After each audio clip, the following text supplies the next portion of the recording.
হর হর মহাদেব। বাংলা, বিহার, উড়িষ্যার নবাব ছিলেন সিরাজউদ্দৌলা। তিনি ছিলেন ভালো মানুষ। ঠিক তার অপোজিটটাই দেখুন, মগরাহাট, উস্তি, ডায়মন্ড হারবার, ফলতা, বজবজ, মেটিয়াবুরুজ, এতগুলো বড় জায়গার বাদশা সেজেছিলেন কে? এই জাহাঙ্গীর খান।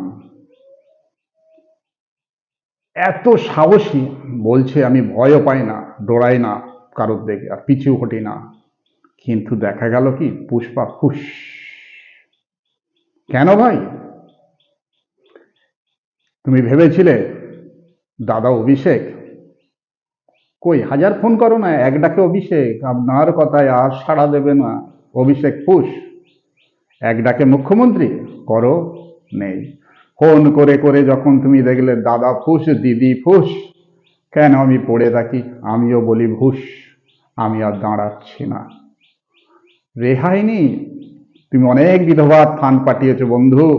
তোমার জন্য তৈরি হচ্ছে লম্বা ডোরা সাদা কালো পোশাক, আর মাথায় থাকবে টুপি। দিনটা গুনবে জেলের ভিতরে চুপি চুপি, তোমার কুকর্মের ফল। রেহাই পাবে না।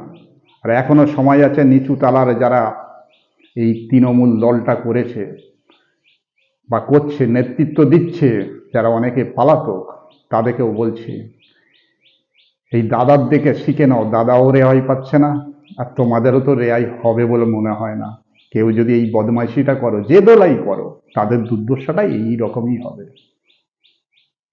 খেয়াল থাকে, ভয় পায় না, ডরায় না। কাকে বলছেন?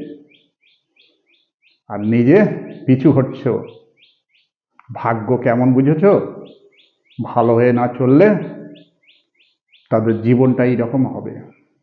অনেক কুকর্ম করেছো, তার ফল ভোগ করতে হবে ওই জেলে।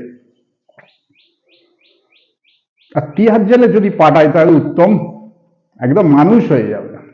যে যে গেছে জিজ্ঞেস করবে, এগো তিহার জেলের সেবা কেমন, বলে দেবে। যে গেছে চুপসে গেছে, মোটা শরীর সরু হয়ে গেছে। হর হর মহাদেব। লাইক এবং শেয়ার কমেন্ট করতে ভুলবেন না।